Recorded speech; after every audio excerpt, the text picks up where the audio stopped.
सभी प्यारे मित्रों को मेरा नमस्कार। निर्माण एकेडमी में आप सभी का बहुत बहुत स्वागत है। तो जितने भी भाई बंधु लाइव जुड़े हुए हैं, कृपया आप सभी से विनम्र निवेदन है कि आप लोग इसको अधिक से अधिक शेयर करिए, जिससे अधिक अधिक संख्या में लोग लाइव आ सकें और ये क्लास अधिक से अधिक आप सभी तक पहुंच सके। कृपया जितने लोग जुड़े हुए हैं एक बार सभी लोग कमेंट करिएगा। आवाज आ रही है कि नहीं, सभी कमेंट करिए एक बार।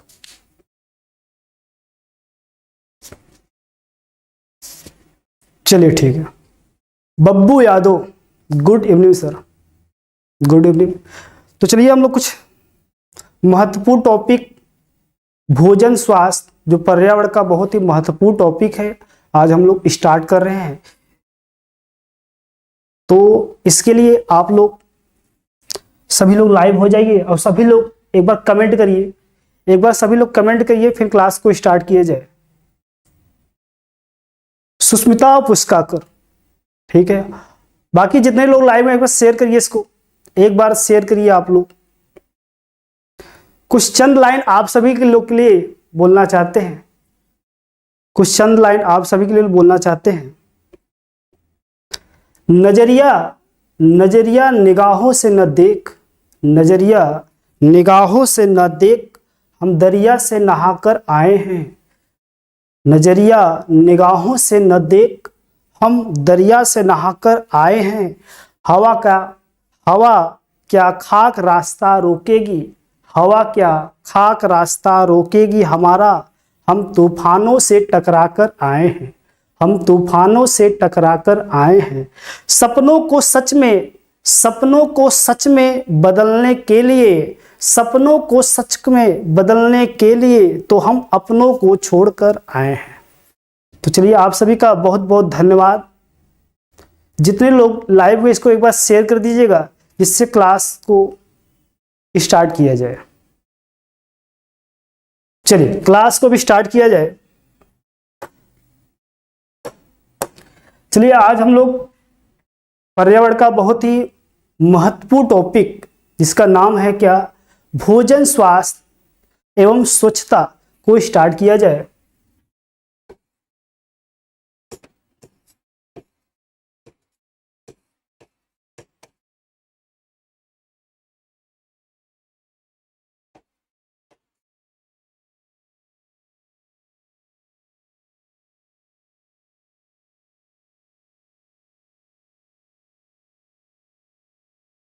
भोजन स्वास्थ्य और स्वच्छता, भोजन स्वास्थ्य और स्वच्छता, ये आपके पर्यावरण का बहुत ही महत्वपूर्ण टॉपिक है। तो ये आपके चाहे टेट दीजिएगा, चाहे सुपर टेट, चाहे सी टेट, सभी एग्जाम के लिए आपके इंपॉर्टेंट है। तो इसको आप लोग ध्यान से समझिएगा। हम लोग देखने जाते हैं क्या, भोजन स्वास्थ्य और स्वच्छता। तो सबसे पहले बात करते हैं आपके भोजन,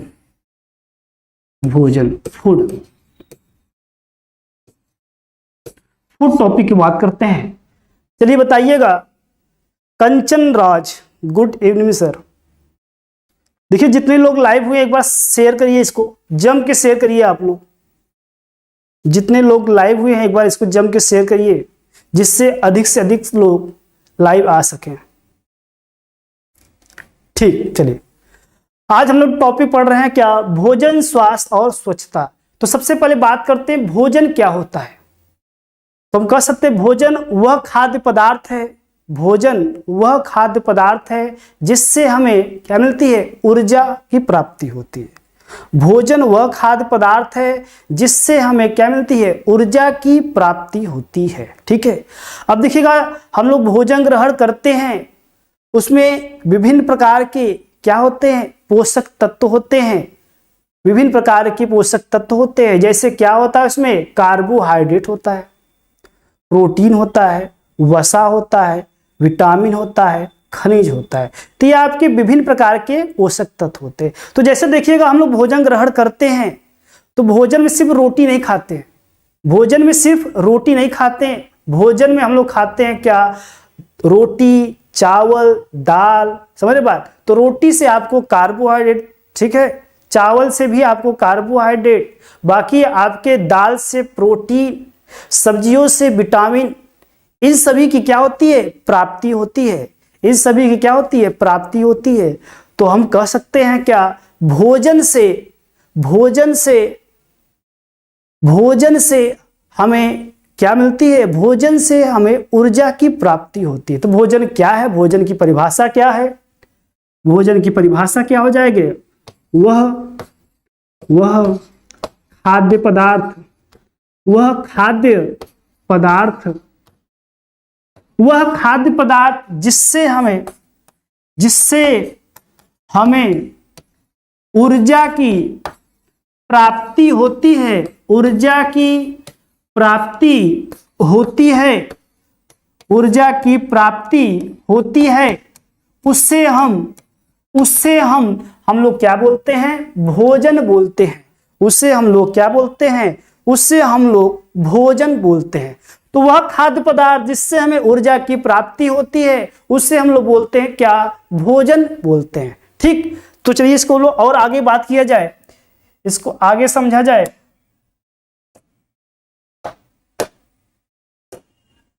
चलिए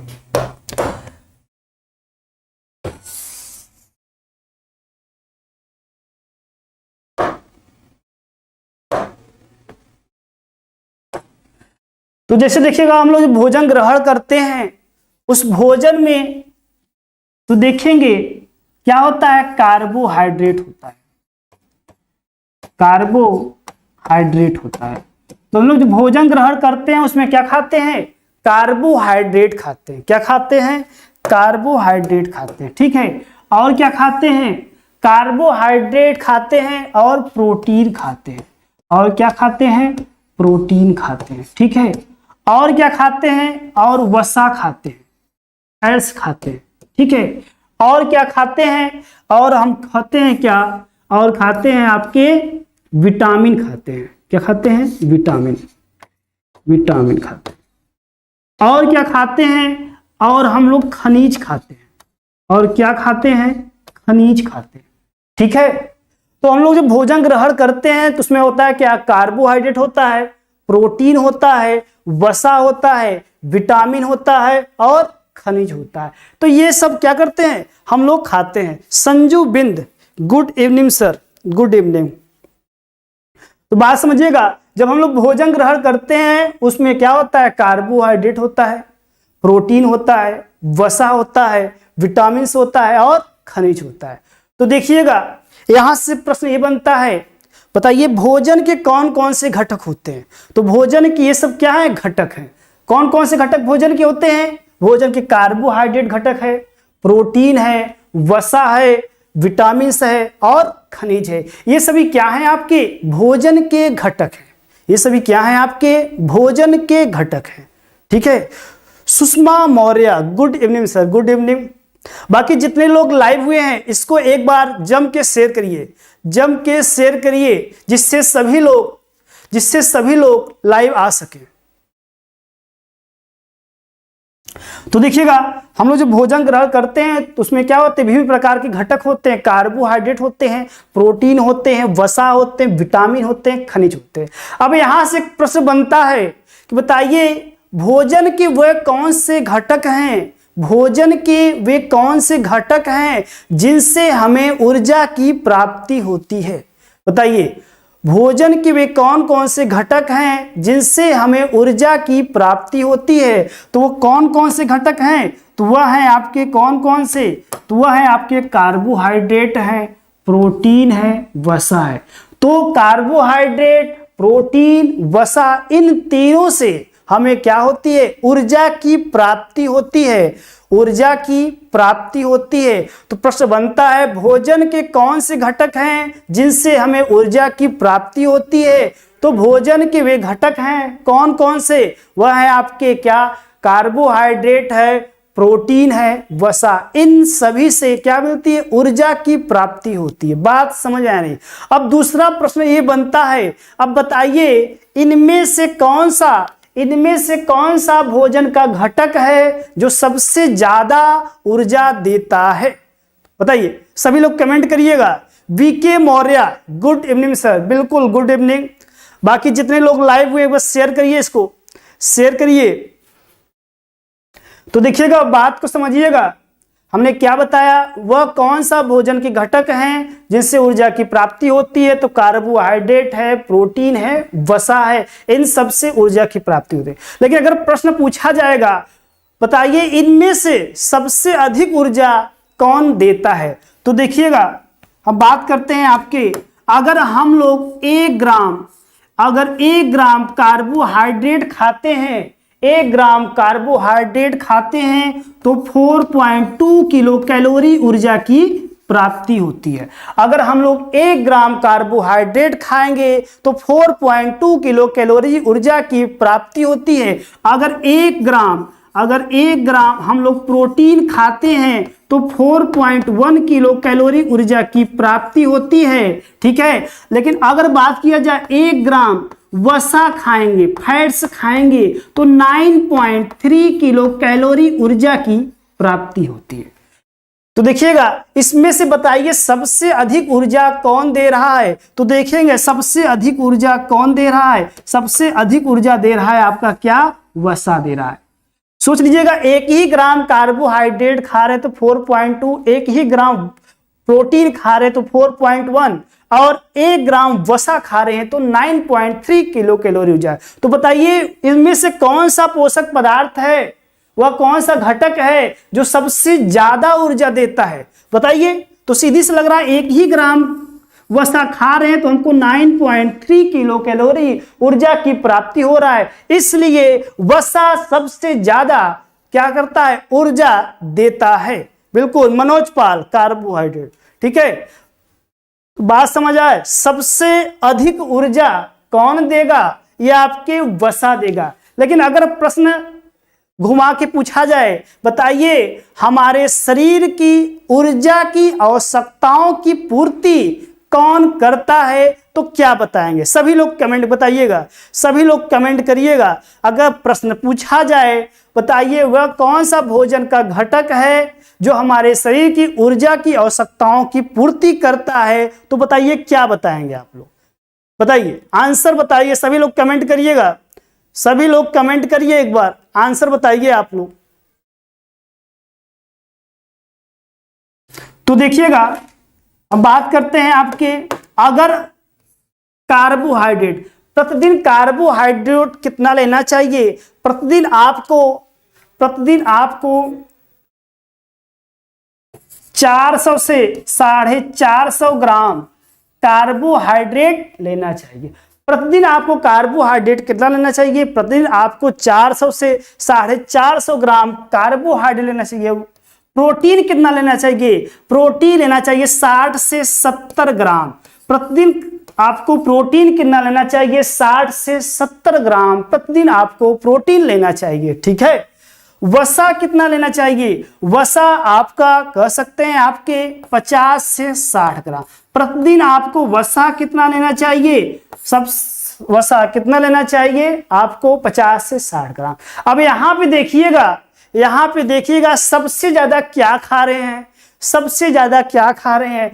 तो एक दिन में हम लोग कार्बोहाइड्रेट कितना खा जा रहे हैं, एक दिन में हम लोग 400 से 450 ग्राम कार्बोहाइड्रेट खा जा रहे हैं। तो बताइए हमारे शरीर की ऊर्जा की आवश्यकताओं की पूर्ति कौन करेगा, बताइए हमारे शरीर की ऊर्जा की आवश्यकताओं की पूर्ति कौन करेगा। तो सीधी सी बात है, जो ज्यादा मात्रा में खाएंगे वही ऊर्जा की आवश्यकताओं की क्या करेगा, वही ऊर्जा की आवश्यकताओं की पूर्ति करेगा। सुष्मिता पुष्पाकर, देखिएगा वीडियो क्लियर यहां से है, आपका नेटवर्क प्रॉब्लम हो सकता है, बाकी यहां से क्लियर है, यहां से फाइन दिख रहा है आपको, यहां से कोई प्रॉब्लम नहीं है। Jyoti Raj, good evening sir, good evening. बाकी जितने लोग लाइव हुए हैं एक बार कमेंट करिएगा और इसको शेयर करिए आप लोग। चलिए, तो हमने क्या बताया, हमने बताया हमारे शरीर की ऊर्जा की आवश्यकताओं की पूर्ति कौन करेगा, हमारे शरीर की ऊर्जा की आवश्यकताओं की पूर्ति कार्बोहाइड्रेट करेगा। क्यों? क्योंकि कार्बोहाइड्रेट हम लोग ज्यादा मात्रा में खा रहे हैं। कार्बोहाइड्रेट क्या कर रहे हैं? हम लोग ज्यादा मात्रा में खा रहे हैं, इसलिए सबसे अधिक ऊर्जा की आवश्यकताओं की पूर्ति हमारे शरीर के लिए कौन करता है? कार्बोहाइड्रेट। बात समझ आया नहीं? तो दो प्रश्न बनते हैं।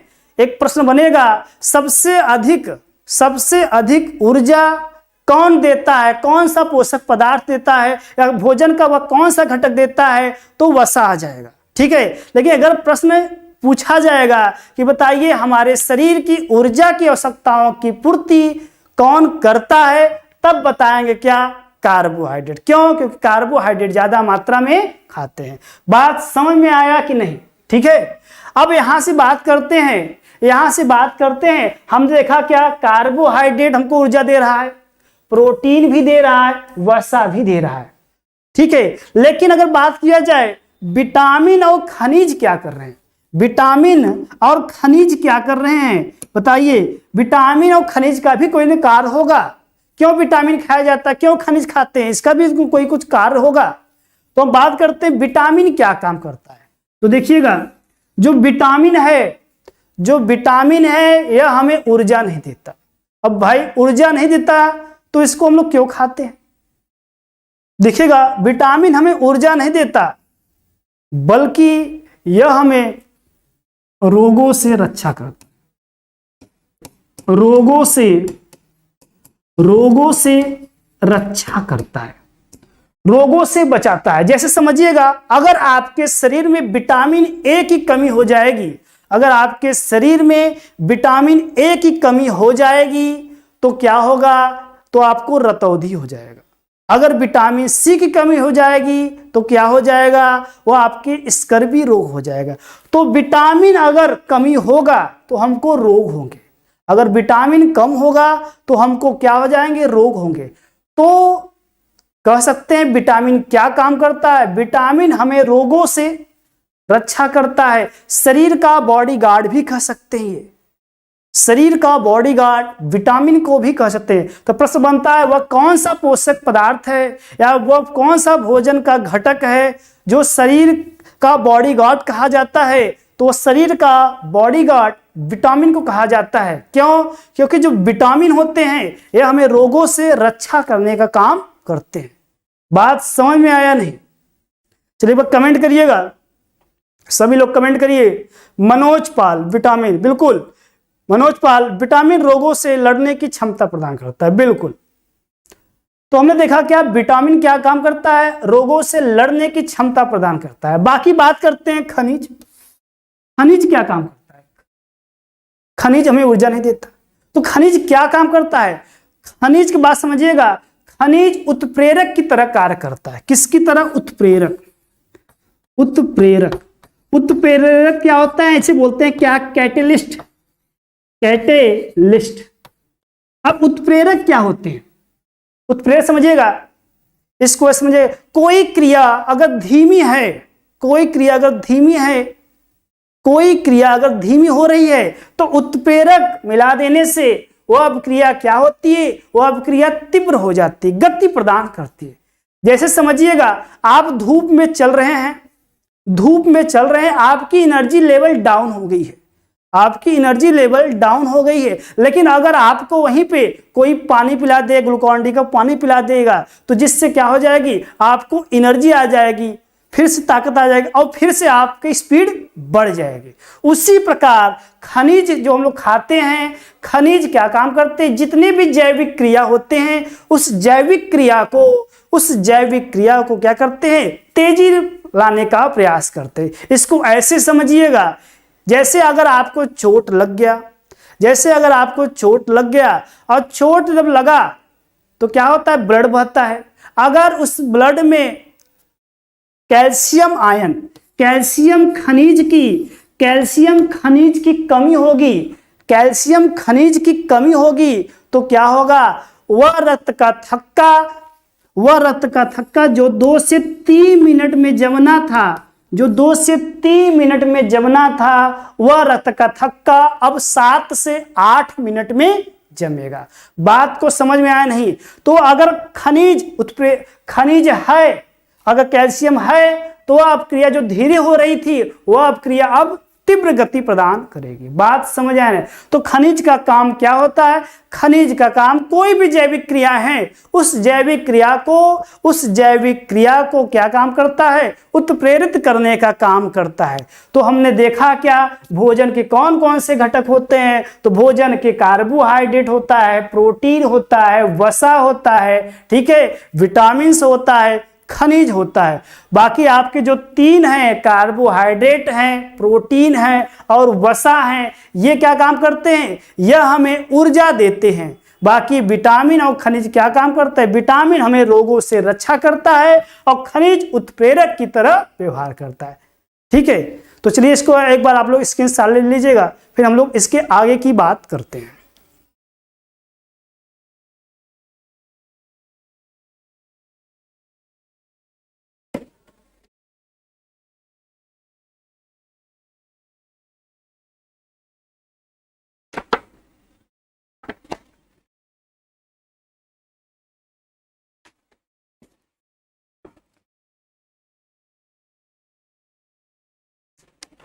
मनोज पाल, बिल्कुल, खनिज क्रिया में तीव्रता। बाकी जितने लोग लाइव हुए हैं एक बार इसको शेयर करिएगा, आप लोग शेयर करिए इसको। इतने लोग लाइव हुए हैं, शेयर करिए आप लोग एक बार।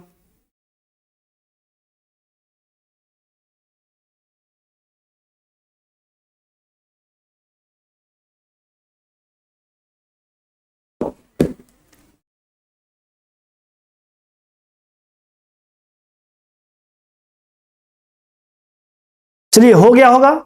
अब हम लोग इसके आगे की बात करते हैं, इसके आगे की बात करते हैं। चलिए अब हम लोग क्या करते हैं, पहले कार्बोहाइड्रेट देखते हैं, फिर प्रोटीन देखते हैं, ठीक है, फिर वसा विटामिन देखते हैं, एक एक करके हम लोग देखते हैं। तो सबसे पहले बात करते हैं आपके क्या, कार्बोहाइड्रेट।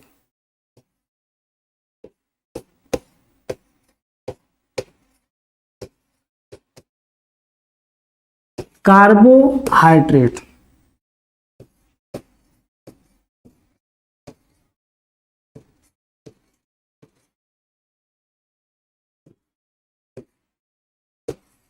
चलिए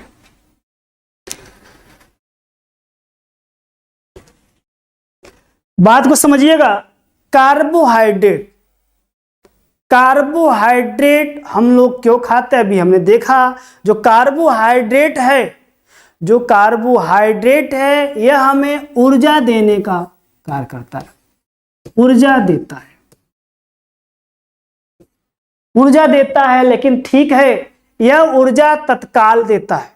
तो प्रश्न बनता है भोजन का वह कौन सा घटक है जो हमें तत्काल ऊर्जा देता है? वह है कौन सा?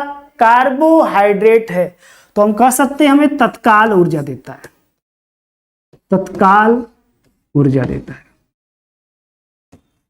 तो एग्जाम में प्रश्न बनता है तत्काल ऊर्जा भोजन के कौन से घटक देते हैं? वह है आपके क्या, कार्बोहाइड्रेट है। क्या है आपके? कार्बोहाइड्रेट है। बात समझ में आया नहीं? एक बार सभी लोग कमेंट करिएगा, एक बार सभी लोग कमेंट करिएगा। Kabir Chaudhary, very nice sir.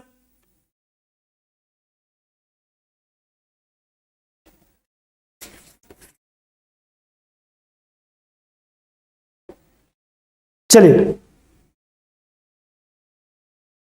सबसे पहले बात करते हैं आपके जो कार्बोहाइड्रेट हैं, कार्बोहाइड्रेट हैं। सबसे अधिक कार्बोहाइड्रेट किस में मिलता है? सबसे अधिक कार्बोहाइड्रेट का जो स्रोत है, स्रोत की बात करते हैं, स्रोत की बात करते हैं आलू,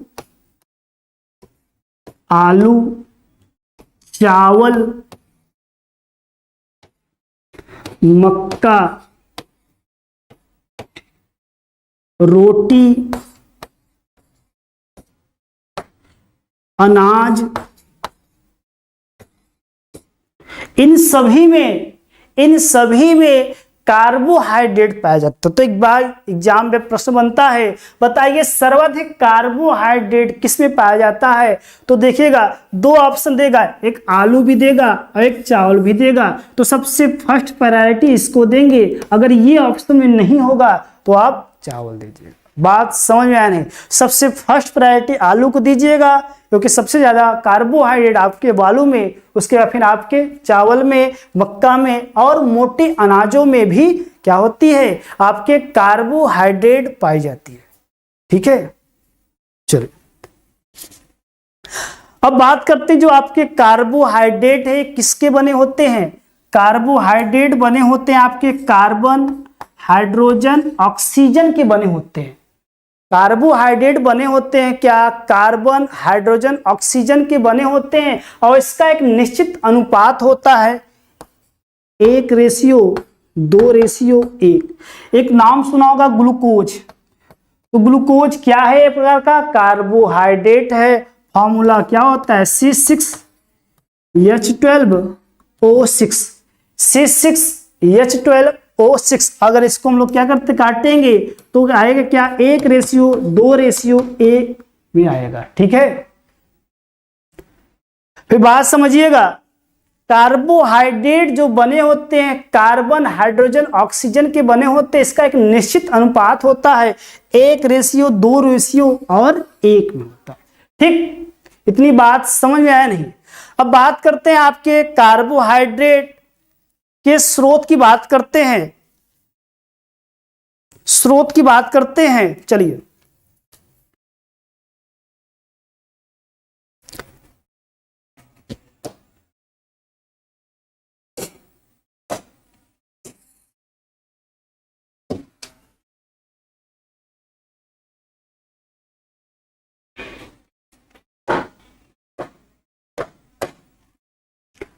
चलिए अब देखा जाए कार्बोहाइड्रेट। सबसे पहले बात करते हैं आपके फ्रक्टोज। फ्रक्टोज, फ्रक्टोज भी क्या है प्रकार का, कार्बोहाइड्रेट है।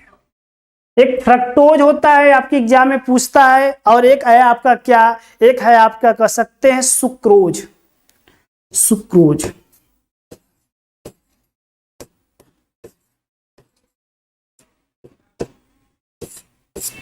फ्रक्टोज और सुक्रोज की पहले बात करते हैं। पहले जितने लोग लाइव शेयर करिए, इसको एक बार इसको शेयर करिए, फिर हम आप आगे बढ़ाते हैं इसको। संजू बिन, थैंक यू मच सर। एक बार इसको शेयर करिए, फिर हम क्लास को कंटिन्यू करते हैं। एक बार शेयर करिए इसको।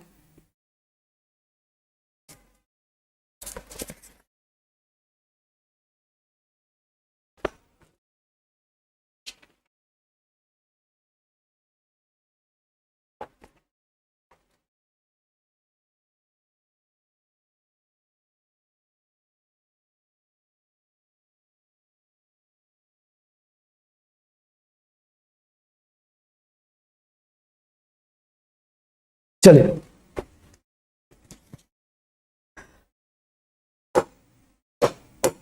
चलिए बात करते हैं आपके फ्रक्टोज।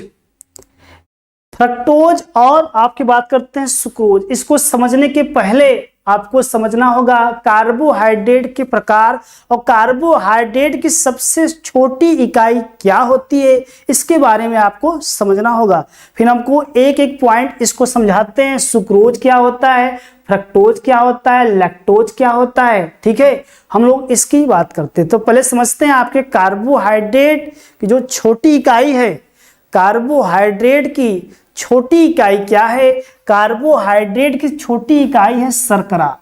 कार्बोहाइड्रेट की सबसे छोटी इकाई क्या है, शर्करा, और जिसे हम लोग बोलते हैं क्या, ग्लूकोज। क्या बोलते हैं, ग्लूकोज। तो एग्जाम में प्रश्न बनता है, बताइए कार्बोहाइड्रेट किसका बना होता है। तो कार्बोहाइड्रेट बना होता है किसका, ग्लूकोज का, शर्करा का। तो कार्बोहाइड्रेट की सबसे छोटी इकाई क्या है, ग्लूकोज है या शर्करा है, ग्लूकोज है या शर्करा है। जैसे समझिएगा हमारा जो शरीर है ये हमारा शरीर बहुत ही छोटे छोटे कोशिकाओं से मिलकर बना है, इसलिए शरीर की सबसे छोटी इकाई क्या है? कोशिका। उसी प्रकार जो कार्बोहाइड्रेट होता है ये भी छोटे छोटे शर्करा ग्लूकोज से मिलकर बना होता है, इसलिए कार्बोहाइड्रेट की इकाई क्या होती है? कार्बोहाइड्रेट की इकाई ग्लूकोज होता है। बात को समझ में आया नहीं? ठीक है, चलिए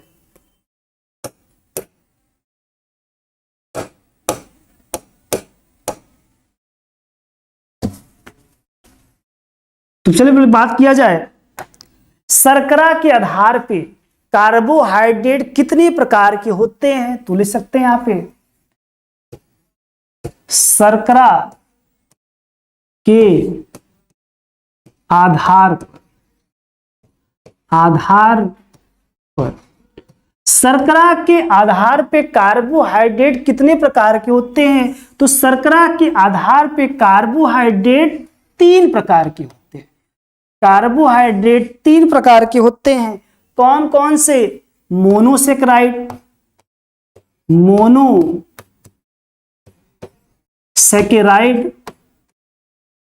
मोनोसेकेराइड, फिर नेक्स्ट है आपका डाइसेकेराइड,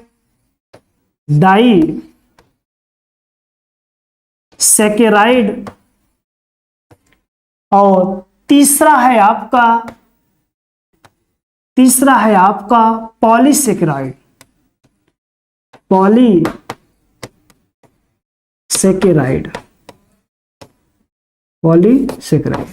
ठीक, तो बात समझिएगा। शर्करा के आधार पे जो कार्बोहाइड्रेट होते हैं ये आपके 3 प्रकार के होते हैं। कौन कौन से? एक मोनोसेकेराइड, डाइसेकेराइड, एक पॉलीसेकेराइड। तो सबसे पहले बात करते हैं जो मोनोसेकेराइड है ये क्या है? तो कार्बोहाइड्रेट की सबसे छोटी इकाई, सबसे छोटा मोनोसेकेराइड होता है। और मोनोसेकेराइड में कौन कौन से एग्जाम्पल हैं? मोनोसेकेराइड का जो उदाहरण है कौन कौन से एग्जाम्पल है? ग्लूकोज है। क्या है? ग्लूकोज है। ये आपके क्या है? ये आपके मोनोसेकेराइड है। ठीक है, फिर बात किया जाए ग्लूकोज हो गया, और क्या हो सकता है और बताइए आप लोग, कमेंट करिएगा। कार्बोहाइड्रेट 3 प्रकार के होते हैं, बिल्कुल। नीतीश प्रकाश, गुड क्लास, बहुत बहुत धन्यवाद नीतीश प्रकाश आपको। चलिए, ग्लूकोज हो गया, फ्रक्टोज,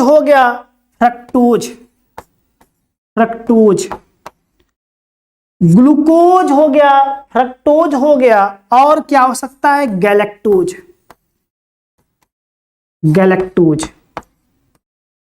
ठीक है, तो ग्लूकोज, फ्रक्टोज और गैलेक्टोज ये सभी क्या हैं? आपके कार्बोहाइड्रेट के मोनोसेकेराइड के प्रकार हैं। और ये चीज जान लीजिएगा, जो मोनोसेकेराइड होता है यह मोनोसेकेराइड जल में क्या होते हैं? जल में घुलनशील होते हैं, लेकिन इनका जल अपघटन नहीं होता है।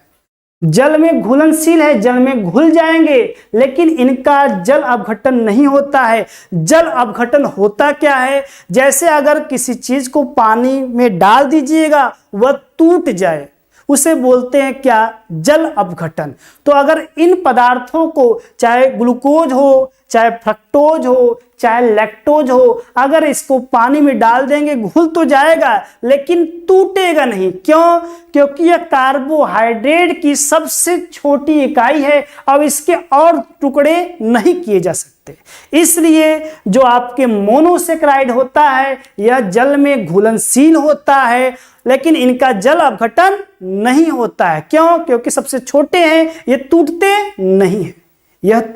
नहीं है। बात समझ में आया नहीं? तो जितने भी मोनोसेकेराइड होते हैं वह मोनोसेकेराइड स्वाद में कैसे होते हैं? वे सभी स्वाद में मीठे होते हैं।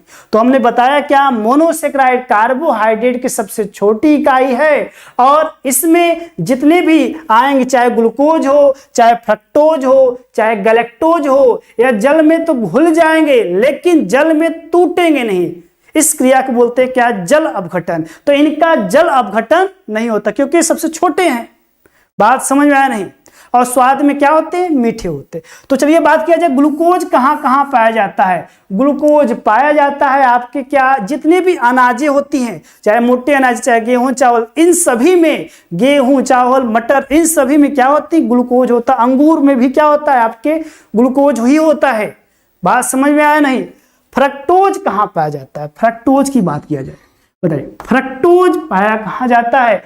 फ्रक्टोज पाया जाता है, फ्रक्टोज पाया जाता है क्या, फलों के रस में, फलों के रस में, फलों के रस में, और कह सकते हैं शहद में। शहद में क्या होता है आपकी, फ्रक्टोज होते हैं। शहद में क्या होता है, फ्रक्टोज होता है। तो अगर पूछा जाए, बताइए कार्बोहाइड्रेट का जो मोनोसेक्राइड है, सबसे मीठी शर्करा क्या है? सबसे मीठी शर्करा आपकी क्या हो जाएगी, फ्रक्टोज हो जाएगी। सबसे मीठी शर्करा फ्रक्टोज, जो पाई कहाँ जाती है, या पाई जाती है आपके फलों के रस में या आपके शहद में। शहद में कौन सी शर्करा होती है, एग्जाम में डायरेक्ट पूछता है। शहद में आपके कौन सी शर्करा, शहद में फ्रक्टोज शर्करा होती है। ठीक है, बाकी बात करते हैं गैलेक्टोज कहां होता है। गैलेक्टोज आपके दूध में, मिल्क में कौन सी शर्करा होती है आपके, फ्रक्टोज होगी।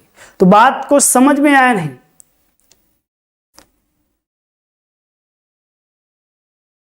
चलिए, तो हमने देखा क्या, मोनोसेक्राइड देखा। अब हम लोग बात करते हैं आपके डाइसेक्राइड की बात करते हैं। डाइसेक्राइड की बात करते हैं। तो इसको हम लोग क्या करते हैं, यहां डाइसेक्राइड लिख देते हैं। ये आपके डाइसेक्राइड लिख देते हैं आपके।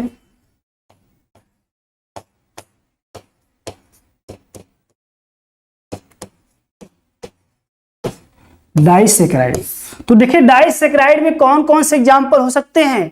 तो डाइसेक्राइड में अभी हमने देखा क्या, उसमें था क्या, ग्लूकोज था। इसमें होगा आपका क्या, माल्टोज।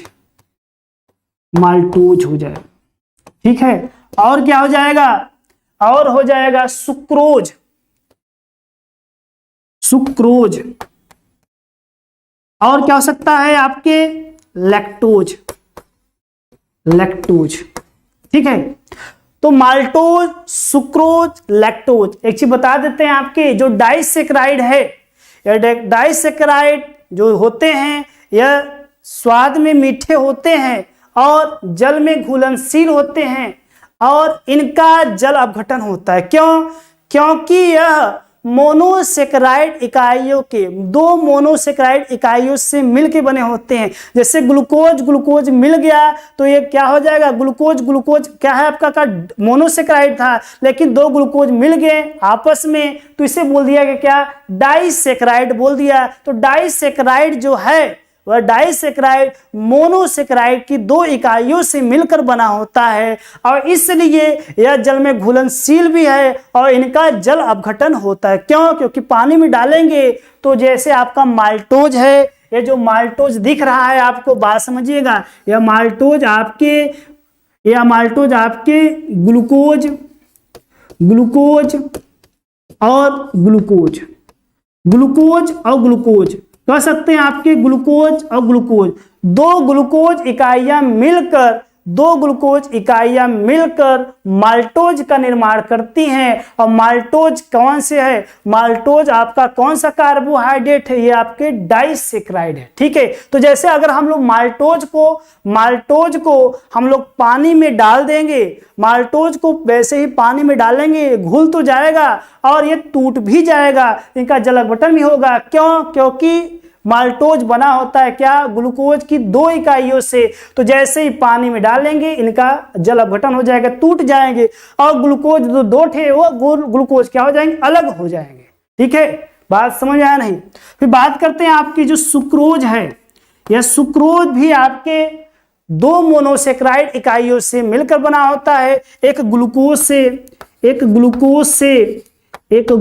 से मिलकर बना होता है, और क्या, और किससे मिलकर बना होता है? एक ग्लूकोज से, और एक आपके क्या था? फ्रक्टोज से। तो अगर प्रश्न बनता है, बताइएगा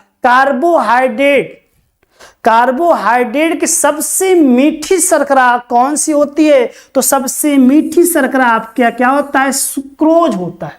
ओवरऑल की बात किया जाए, सबसे मीठी शर्करा सुक्रोज ही होती है, क्योंकि जो सुक्रोज है यह ग्लूकोज और फ्रक्टोज से मिलकर बनी होती है। और सुक्रोज कहां पाई जाती है? सुक्रोज आपकी पाई जाती है गन्ने के रस में पाई जाती है, और इसे टेबल शुगर और व्यापारिक शुगर भी नाम से जाना जाता है। क्यों? क्योंकि इसी शर्करा का उपयोग लोग क्या करते हैं? व्यापार करते हैं। समझ रहे बात? व्यापार करते हैं, इसलिए इसे व्यापारिक शर्करा भी कहते हैं। बात को समझ में आया कि नहीं?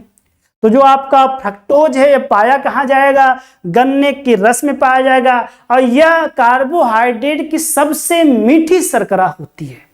वैसे आपके फ्रक्टोज भी था मीठी शर्करा, लेकिन सबसे ज्यादा अगर बात किया जाए, ओवरऑल की बात किया जाए, कार्बोहाइड्रेट में सबसे मीठी शर्करा यह आपकी क्या होती है? सुक्रोज होती है।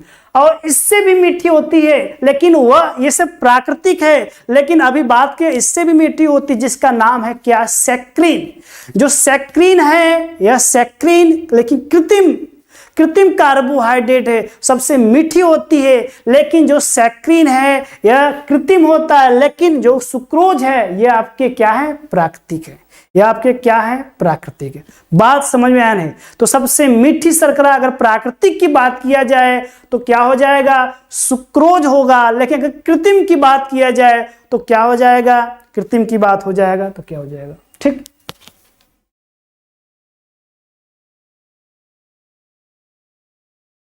हाँ, संजू बिंद फलों के रस में, शहद में, बिल्कुल ठीक। तो बात समझ में आया नहीं?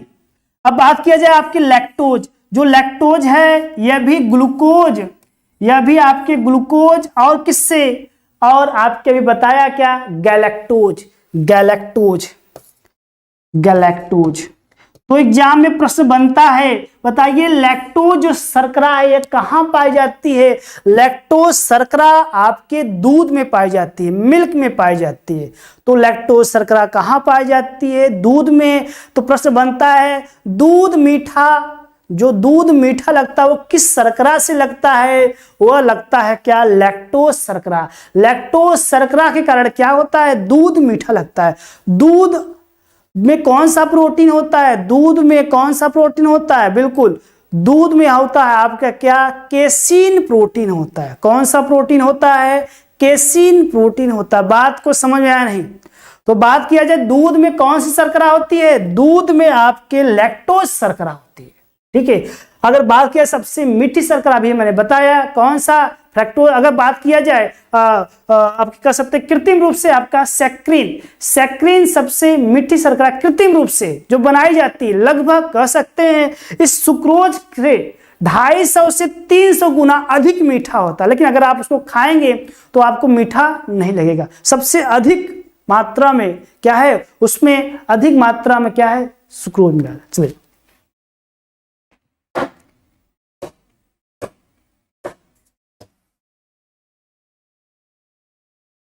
चलिए अब पॉलीसेकेराइड बचा, हम लोग पॉलीसेकेराइड की बात करते हैं।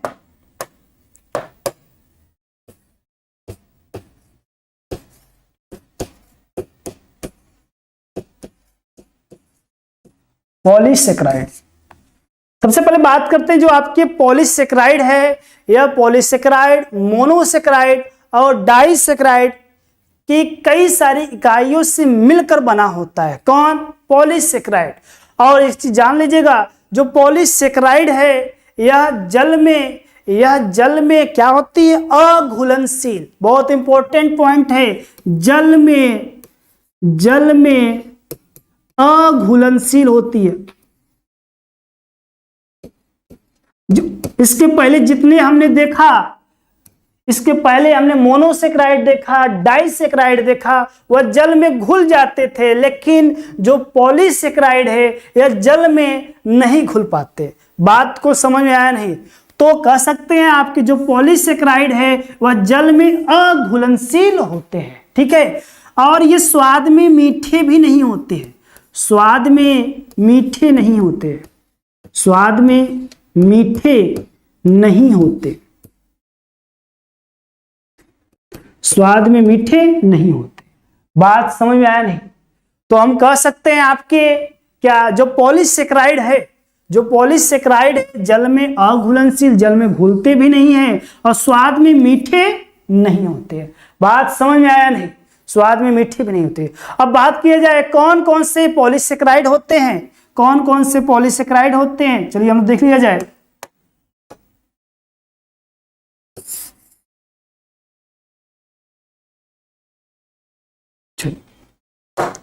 सबसे पहले बात करते हैं आपके पॉलीसेक्राइड का पहला एग्जाम्पल कौन सा, हम लोग बात किया जाए सेलुलोज।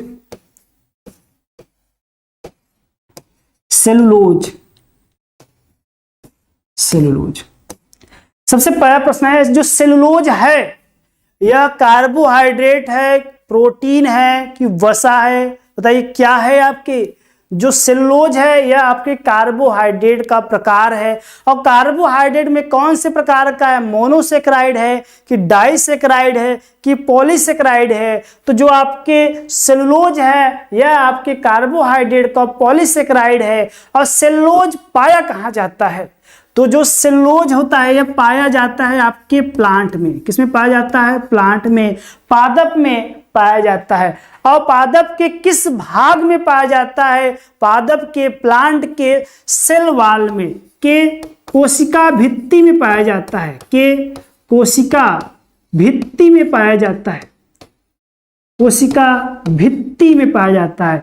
अब कुछ लोग सोच रहे होंगे कोशिका भित्ति क्या होती है, इसको बात समझिएगा। जैसे अगर कोई कोशिका ये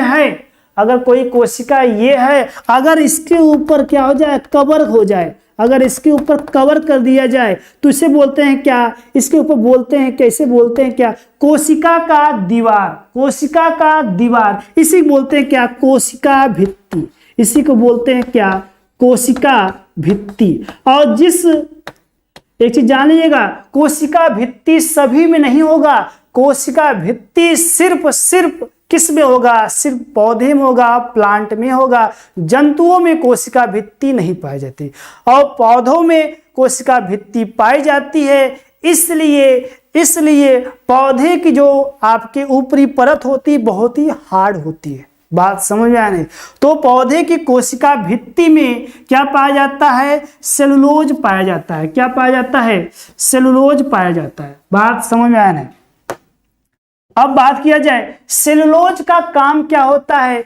सेलुलोज का काम होता है, देखे होंगे आपका जो आपकी किताबें बनती हैं, जो आपकी किताबें बनती है ये सब किसके बनी होती है? सेलुलोज की बनी होती है। रेसे वैसे बनते हैं वो सिर्फ सेलुलोज के ही बने होते हैं। बात समझ में आया नहीं? तो जो आपके कह सकते हैं सेलुलोज ये आपके पौधे की कोशिका भित्ति में पाया जाता है और इसका उपयोग कह सकते हैं आपके क्या, कागज की लुगदी बनाने में करते हैं। कागज की लुगदी मतलब पेपर बनाने में क्या किया जाता है, इसका उपयोग किया जाता है। एक चीज और बता देते हैं, जितने पौधे होते हैं उन सभी में सेलुलोज पाया जाता है, जंतुओं में सेलुलोज नहीं पाया जाता। एक चीज और बता देते हैं आपको, जितने भी पहले के मानव थे वे सभी मानव पौधों के भाग को कच्चे ही खा जाते थे, और उस कच्चे पदार्थ में उनकी पत्तियों में, टहनियों में सेलुलोज होता था। तो उसका पाचन करने के लिए हमारे शरीर में एक ग्रंथि पाई जाती है जिसका नाम क्या है, जिसका नाम है क्या, अपेंडिक्स अपेंडिक्स या परिशेषिका, अपेंडिक्स नाम है। और ये अपेंडिक्स क्या काम करता है? यह अपेंडिक्स जो हम लोग क्या करते हैं, पत्तियां खाते हैं, पेड़ पौधे को टहनियां खाते हैं, उसका पाचन करता है। तो एक प्रश्न बनता है, हमारे शरीर में ऐसी कौन सी ग्रंथियां पाई जाती हैं जो सेलुलोज का पाचन करता है? वह कौन सी ग्रंथियां हैं? वह है आपके क्या, अपेंडिक्स परिशेषिका। ये कहाँ पाई जाती है? जो आपकी छोटी आंत होती है, उस छोटी वाले हाथ के क्या होते हैं, नीचे क्या होता है, यह लटका हुआ रहता है।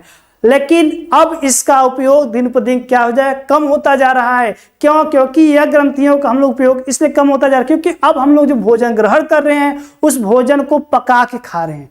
और जब भोजन को पका के खाएंगे तो जिससे क्या हो जाएगा, सेलुलोज होता है वह नष्ट हो जाता है। सेलुलोज क्या होता है, नष्ट हो जाता है। तो जब सेलुलोज नष्ट हो जाएगा, जब सेलुलोज नष्ट हो जाएगा तो उसका जो फंक्शन है अपेंडिक्स का, कोई वर्क नहीं है। और दिन पर दिन क्या होता है, ये रिड्यूस होता जाता है। रिड्यूस मतलब खत्म होता जा रहा है। बात समझ में आया नहीं?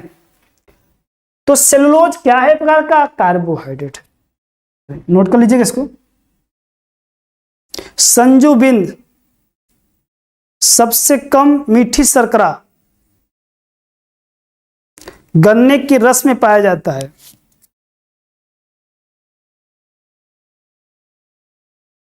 चलिए अब हम लोग बात करते हैं आपके स्टार्च। हो गया होगा।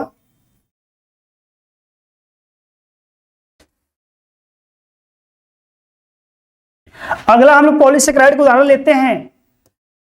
अगला पॉलीसेकेराइड का उदाहरण लेते हैं जिसका नाम है स्टार्च। स्टार्च या इसे बोलते हैं मंड, या इसे बोलते हैं क्या, मंड। स्टार्च या मंड। तो चलिए समझिएगा स्टार्च या मंड क्या होता है। स्टार्च या मंड क्या होता है, इसको ऐसे समझिएगा। जब पौधे क्या करते हैं, जब पौधे प्रकाश संश्लेषण करते हैं, प्रकाश संश्लेषण करके क्या बनाते हैं, भोजन बनाते हैं। उस भोजन में क्या होता है, भोजन किस रूप में बनाते हैं, भोजन वह बनाते हैं क्या, ग्लूकोज के रूप में बनाते हैं। किसके रूप में, वह भोजन बनाते हैं क्या, ग्लूकोज के रूप में। एक बार एग्जाम में दे दिया जाता तो बताइए भोजन जो पौधे बनाते हैं वो किस रूप में बनाते हैं। ऑप्शन दिया रहता है आपके ग्लूकोज में, फ्रक्टोज में, गैलेक्टोज में, ऐसे दिया रहेगा। तो आपके भोजन बनाते हैं पौधे ग्लूकोज के रूप में। ठीक है, तो जैसे देखिएगा पौधे ने ग्लूकोज बना लिया। अब पौधे को जितनी आवश्यकता है ग्लूकोज की उतना तो उसने उपयोग किया, लेकिन जो ग्लूकोज बच गया, जो ग्लूकोज बच गया, इसको क्या काम किया, इसको आपने स्टोर रूम में रख दिया। जैसे हम लोग क्या करते हैं, हम लोग जब बाहर से क्या करते हैं, सब्जियां लाते हैं और सब्जियां हम लोग जब उपयोग करते हैं, जब सब्जियां बच जाती है तो हम लोग क्या करते हैं, फ्रिज में रख देते हैं। उसी प्रकार पौधे क्या काम करते हैं, भोजन बनाया, प्रकाश संश्लेषण करके भोजन बनाया, इस ग्लूकोज जब बच जाता है उस ग्लूकोज को स्टोर रूम में रख देते हैं। ग्लूकोज को स्टोर रूम में रख देते हैं। तो प्रश्न बनता है उसका स्टोर रूम कौन सा होता है, उसका स्टोर रूम कौन सा होता है, उसका स्टोर रूम होता है क्या, स्टोमेटा। स्टोमेटा के अंदर क्या करते हैं, रंध्र के अंदर क्या करते हैं, ग्लूकोज को रख देते हैं। अब बात समझिएगा, ये डायरेक्ट ग्लूकोज को नहीं रखते, पहले क्या करते हैं, कई सारे ग्लूकोज, जैसे देखिएगा ग्लूकोज है ना, तो कई सारे ग्लूकोज इकट्ठे जुड़ते हैं। लगभग कह सकते हैं आपके 250 से 300 400 एक एबव ग्लूकोज आपस में क्या करते हैं, जुड़ जाते हैं। देखिए ग्लूकोज आपस में क्या हो गए, जुड़ गए। अब इस ग्लूकोज आपस में जुड़ गए और जुड़ने के बाद अब इनको हमने बोल दिया क्या, स्टार्च। इसको हम लोग क्या बोल दिया, स्टार्च। तो स्टार्च क्या है, स्टार्च भी एक प्रकार का क्या है, कार्बोहाइड्रेट है। स्टार्च क्या है, एक प्रकार का क्या है, कार्बोहाइड्रेट है। और ये स्टार्च जो बना है किसका बना है, यह ग्लूकोज की कई सारी इकाइयों से मिलकर बना है। यह ग्लूकोज की कई सारी इकाइयां, लगभग कह सकते 250, 300, 400 के एवं इकाइयां ग्लूकोज की मिलकर किसका निर्माण करती हैं? स्टार्च का निर्माण करती हैं। और स्टार्च क्या है? स्टार्च कार्बोहाइड्रेट का कौन सा प्रकार है? पॉलीसेकेराइड। अभी बताया मैंने, जितने भी पॉलीसेकेराइड होते हैं वह जल में अघुलनशील होते, जल में नहीं घुलते। तो बताइए क्या स्टार्च जल में घुलेगा? स्टार्च जल में नहीं घुलेगा। ठीक है, तो स्टार्च क्या है? एक प्रकार का पॉलीसेकेराइड का उदाहरण है। और कह सकते हैं किसका संचित भोजन है? संचित भोजन। बताइए किसका संचित भोजन? संचित भोजन समझते हैं? संचित भोजन मतलब क्या? स्टोर, मतलब किसका संचित भोजन है? जैसे हम लोग भोजन इकट्ठा करते हैं तो किसका है? पौधों का संचित भोजन है। पौधे क्या करते हैं? इसको स्टोर करते हैं। बात समझिएगा। तो कह सकते हैं स्टार्च किसका संचित भोजन है? स्टार्च है आपका क्या? पौधों का संचित भोजन है। बात समझ में आया नहीं? तो कह सकते हैं स्टार्च क्या है? पौधों का संचित भोजन है। इतनी बात समझ में आया नहीं? अब हम लोग इसके आगे की बात करते हैं। अब हम लोग लेते हैं क्या? ग्लाइकोजन लेते हैं। चलिए ग्लाइकोजन लेते हैं।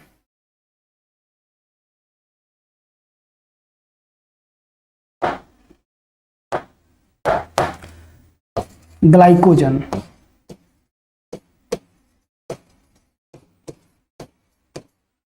ग्लाइकोजन बात समझिएगा। जो ग्लाइकोजन है ये भी क्या है? आपके कार्बोहाइड्रेट हैं। लेकिन जैसे जिस प्रकार पौधे क्या करते हैं? भोजन बनाते हैं ग्लूकोज को, और ग्लूकोज को स्टोर रखते हैं क्या? स्टार्च के रूप में। उसी प्रकार मनुष्य भी क्या करते हैं? भोजन ग्रहण करते हैं, उसमें ग्लूकोज होता है। और ग्लूकोज को क्या करते हैं? ये जितना उनकी जरूरत होती है उतना खाते हैं। बाकी ग्लूकोज को क्या करते हैं? बाकी भी क्या करते हैं? ग्लूकोज को स्टोर करते हैं। और ग्लूकोज को किस रूप में स्टोर करते हैं? ग्लाइकोजन के रूप में। ग्लाइकोजन के रूप में स्टोर करते हैं। इसलिए ग्लाइकोजन को क्या बोलते हैं? इसलिए ग्लाइकोजन को बोलते हैं क्या? जंतुओं का संचित भोजन। जंतुओं का संचित भोजन का संचित भोजन कहा जाता है। जंतुओं का संचित भोजन किसे कहा जाता है? एग्जाम में पूछता है ग्लाइकोजन।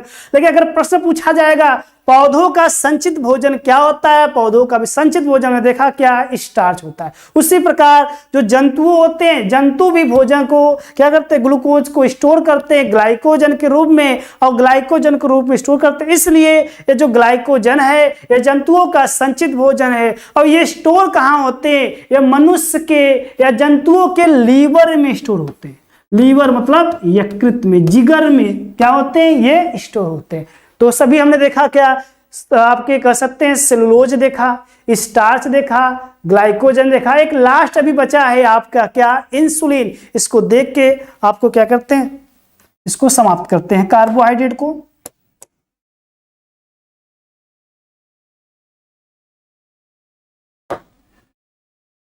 चलिए अब बात किया जाए। अब हम लोग बात किया इंसुलिन। बहुत इंपॉर्टेंट टॉपिक है इंसुलिन।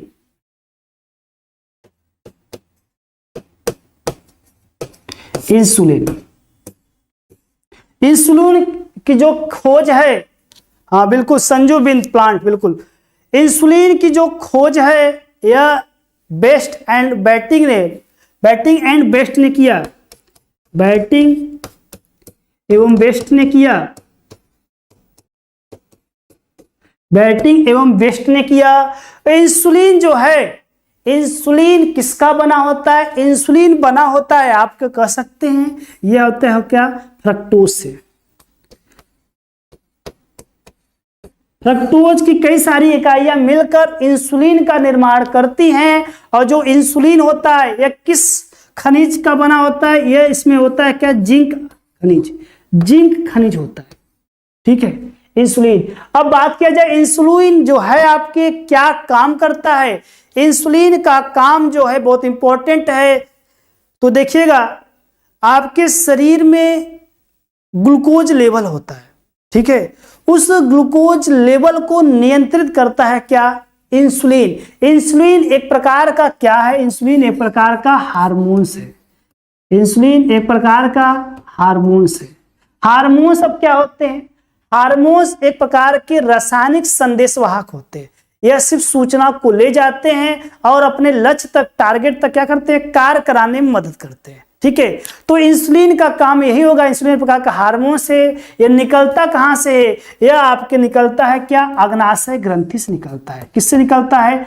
अग्नाशय ग्रंथि से निकलता है, पेनक्रियाज से निकलता है। और पेनक्रियाज के कहां से? पेनक्रियाज के बीटा सेल से निकलता है। पेनक्रियाज के बीटा सेल से क्या निकलता है? पेनक्रियाज के अग्नाशय के बीटा सेल से इंसुलिन निकलता है। और इंसुलिन का काम क्या होता है? इंसुलिन का जो काम है बहुत इंपॉर्टेंट है। इंसुलिन का काम हमारे रक्त में जो ग्लूकोज लेवल है, उस ग्लूकोज लेवल को नियंत्रित करना।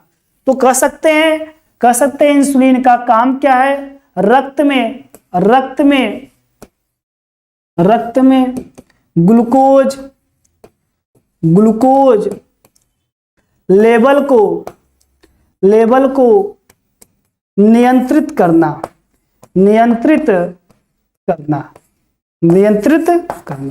तो हम कह सकते हैं अब क्या? रक्त में ग्लूकोज लेवल को नियंत्रित कौन करता है?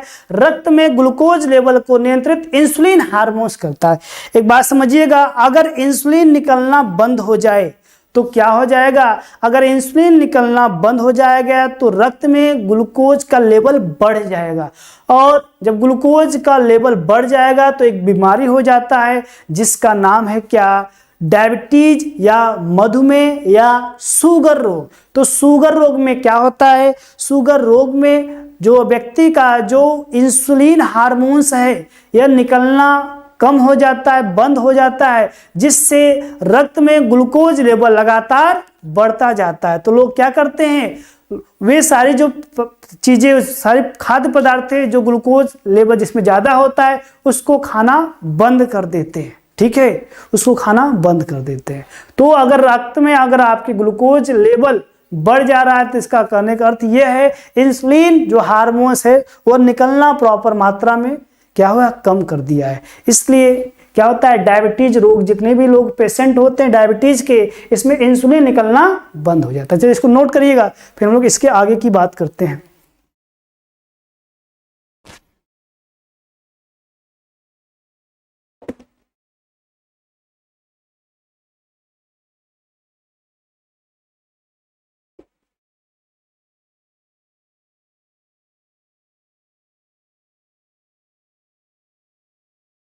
चलिए हो गया होगा।